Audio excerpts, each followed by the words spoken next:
దువ్వాడ శ్రీనివాస్, మాధురిల తప్పేమీ లేదని వాళ్ళిద్దరూ తెర ముందుకొచ్చి చెప్పారు.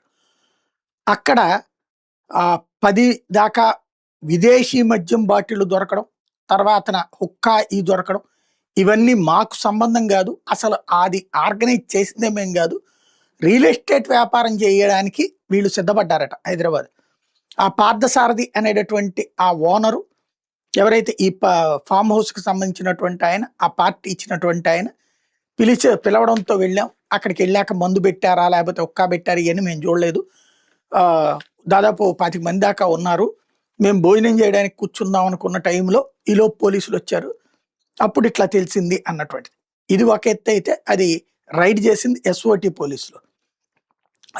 వాళ్ళు చెప్పేదేంటంటే నిన్న అక్కడ దొరికినటువంటి వాళ్ళలో కొంతమంది పేర్లు మార్చి చెప్పారట పోలీసులకి. ఇప్పుడు అది వాళ్ళు సీరియస్‌గా తీసుకున్నారు. అంటే వాళ్ళు చెప్పే అసలు పేరు వేరు, వాళ్ళ దగ్గర ఉన్న వాళ్ళకి చెప్పినటువంటి పేరు వేరట.